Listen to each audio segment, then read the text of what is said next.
தற்போது கிடைத்துள்ள அண்மை செய்தியை பார்த்து வருகிறோம். விஜய் நடிப்பில் உருவான அவரின் கடைசி படமான ஜனநாயகன் திரைப்படம் எப்போது வெளியாகும் என்று ஜனநாயகன் வழக்கில் இன்று தீர்ப்பு வழங்கப்பட உள்ளது. ஜனநாயகன் படத்திற்கு எதிராக தணிக்கை வாரியம் தாக்கல் செய்த மேல்முறையீட்டு வழக்கில் இன்று தீர்ப்பளிக்கிறது சென்னை உயர்நீதிமன்றம். தற்போது கிடைத்துள்ள அண்மை செய்தியாக பார்த்து வருகிறோம். விஜய் நடிப்பில் உருவான அவரின் கடைசி படமான ஜனநாயகன் திரைப்படம் எப்போது வெளியாகும் என்பதற்கு ஜனநாயகன் வழக்கில் இன்று தீர்ப்பு வழங்கப்பட உள்ளது. இது குறித்தான கூடுதல் தகவலோடு இணைகிறார் எமது செய்தியாளர் சிவகுமார்.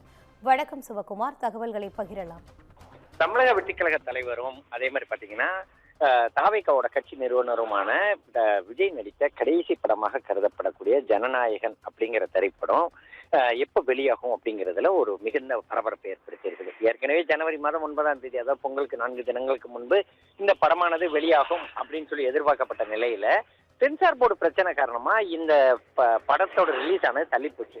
மேலும் பாத்தீங்கன்னா படத்துல பல்வேறு சிக்கல்கள் இருப்பதாக கூறப்பட்ட நிலையில இந்த படத்தோட ரிலீஸ் ஆனது பின்தங்கி போச்சு. இதை எதிர்த்து என்ன பண்ணாங்கன்னா உயர்நீதிமன்ற கிளையிலையும் உச்சநீதிமன்ற கிளையிலையும் அடுத்தடுத்து மனுக்கள் தாக்கல் செய்யப்பட்டது. மனுக்கள் தாக்கல் செய்யப்பட்ட நிலையில ஒவ்வொன்றாக தள்ளுபடி செய்யப்பட்டு அதன் அடிப்படையில இன்னைக்கு அந்த சென்சார் போர்டு தரப்புல அந்த சர்டிபிகேட் கொடுக்கலாமா, யூஏ கொடுக்குறோம்னு சொன்னாங்க. பின்னர் யூஆ மாற்றுவாங்க. அப்புறம் படத்துல பல்வேறு காட்சிகளை நீங்க நீக்க வேண்டியது இருக்கு அப்படிங்கிற மாதிரி சொல்லியிருந்தாங்க. இதனை எடுத்து பாத்தீங்கன்னா அந்த படங்களானது ரிலீஸ் ஆனது தள்ளி போயிட்டே இருந்தது. இந்நிலையில இந்த படமானது இன்னைக்கு தீர்ப்பாகுது. என்ன உயர்நீதிமன்ற கிளையில இன்னைக்கு தீர்ப்பாகுது.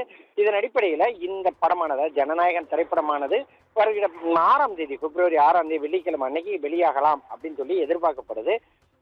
அதாவது விஜய் நடித்த பல்வேறு படங்களுக்கு இந்த சர்ச்சைகள் உருவாச்சு. எப்படின்னு பார்த்தீங்கன்னா மெர்சல், அதே மாதிரி பார்த்தீங்கன்னா தற்போதைய ஜனநாயகம், கத்தி உள்ளிட்ட பல்வேறு படங்களுக்கு பல்வேறு சிக்கல்கள் உருவாச்சு. இந்நிலையில அதன் தொடர்ச்சியாக அவ்வப்போது அந்த பிரச்சனைகளை தீர்த்து படம் வெளியான நிலையில கடைசி படமாக ஜனநாயகன் ரிலீஸ் ஆகும். ஏதாவது அவரோட விஜயோட கடைசி திரைப்படம், என்னோட கடைசி திரைப்படம் ஜனநாயகன் அப்படின்னு சொல்லியிருந்தாரு.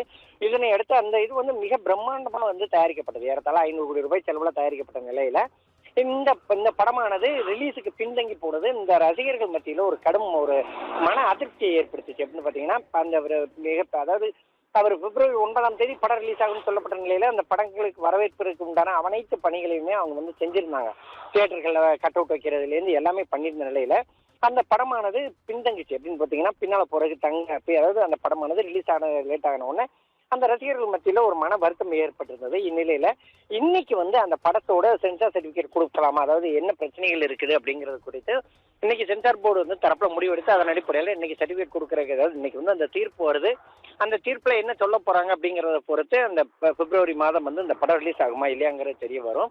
அதாவது தன்னோட கடைசி படம்னு தெரிந்தும் அந்த படத்துக்கு பல்வேறு கட்டுப்பாடுகள் விதிக்கிறது, அதாவது தங்களோட அபிமான நடிகரோட கடைசி படம்னு தெரிஞ்சும் அதுக்கு பல்வேறு கட்டுப்பாடுகளையும் பல்வேறு தடைகளையும் ஏற்படுத்துறது இங்குள்ள ரசிகர்கள் மட்டுமல்லாது தமிழகம் முழுவதும் உள்ள விஜய் ரசிகர்கள் மத்தியில ஒரு அதிருப்தியை ஏற்படுத்தி இருக்குது.